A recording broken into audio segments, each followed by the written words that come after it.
ಇನ್ನು ಮಾನ್ಯ ಮುಖ್ಯಮಂತ್ರಿಗಳು ಬಜೆಟ್ ವಿಷಯವಾಗಿ ಏನು ಹೇಳಿದ್ರು ಅಂತ ಅಂದರೆ ಎಲ್ರಿಗೂ ಗೊತ್ತು, ಪ್ರತಿಪಕ್ಷಗಳು ಸಹಜವಾಗಿ ಇದನ್ನು ಒಪ್ಪೋದಿಲ್ಲ ಅಂತ. ಅದೇ ರೀತಿಯಲ್ಲಿ ಇದೊಂದು ಶೂನ್ಯ ಬಜೆಟ್ ಅಂತ ಹೇಳಿದ್ದಾರೆ. ನೋಡಿ ಏನು ಹೇಳಿದ್ದಾರೆ ಮುಖ್ಯಮಂತ್ರಿಗಳು. ಬಜೆಟ್ನ ಮುಖ್ಯಾಂಶಗಳನ್ನು ನೋಡಿದೆ.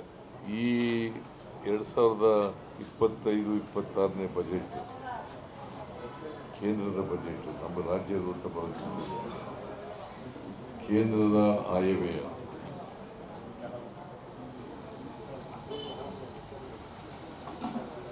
ದೇಶದ ದೃಷ್ಟಿಯಿಂದ, ಅದರಲ್ಲೂ ಕರ್ನಾಟಕದ ದೃಷ್ಟಿಯಿಂದ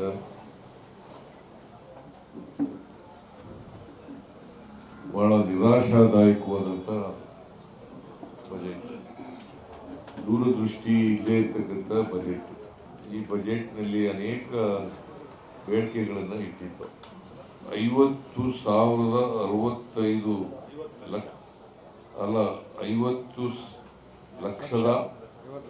50,65,65,345 ಕೋಟಿ. ಕಳೆದ ವರ್ಷ 24-25ರಲ್ಲಿ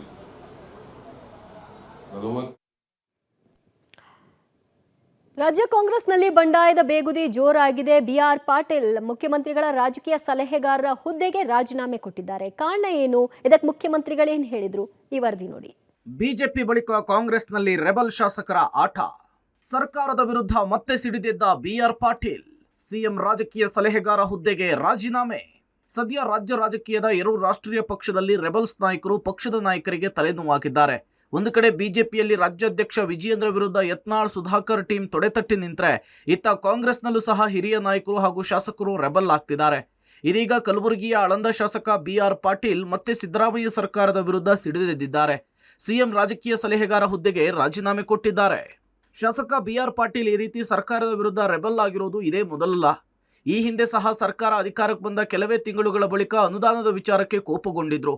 ಕೆಲ ಸಚಿವರ ನಡೆಯನ್ನ ಖಂಡಿಸಿ ಹಲವು ಶಾಸಕರ ಸಹಿಯನ್ನ ಪಡೆದು ಸಿಎಂ ಸಿದ್ದರಾಮಯ್ಯ ಅವರಿಗೆ ಬಹಿರಂಗ ಪತ್ರ ಬರೆದಿದ್ರು. ಅದಾದ ಬಳಿಕ 2ನೇ ಬಾರಿ ಸಹ ಸರ್ಕಾರದ ನಡೆಯನ್ನ ಖಂಡಿಸಿ ಬಹಿರಂಗವಾಗಿ ಅಸಮಾಧಾನ ಹೊರಹಾಕಿದ್ರು.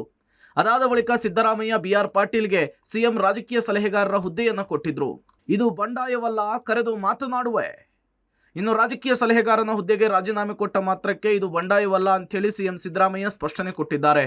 ಮುಚ್ಚಿದ ಲಕೋಟೆಯಲ್ಲಿ ರಾಜೀನಾಮೆ ಪತ್ರ ಬಂದಿದೆ, ಪಾಟೀಲನ್ನ ಕರೆದು ಮಾತನಾಡ್ತೇನೆ ಅಂತ ಹೇಳಿದ್ದಾರೆ.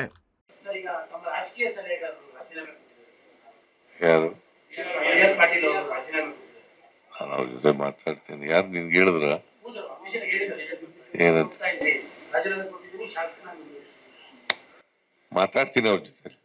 ಬಂಡಾಯ ನೋಡೋಣ, ಅವ್ರ ಜೊತೆ ಮಾತಾಡ್ತೇನೆ. ಗೊತ್ತಿಲ್ಲ, ಮಾತಾಡಿಲ್ಲ. ರಾಜೀನಾಮೆ ಪತ್ರ ಕೊಟ್ಟಿದ್ದೀನಿ ಲಕೋಟಿನಲ್ಲಿ ಅಂತ ಹೇಳಿದ್ದಾರೆ. ನಾನು ಓದಿಲ್ಲ. ಲಕೋಟೆನಲ್ಲಿ ಇದೆ. ನನಗೆ ಬೆಂಗಳೂರು ಬರುವಾಗ ಬಂತು ಅದು. ನಾವು ಓದಕ್ ಹೋಗಿಲ್ಲ ಪೂರ್ಣ.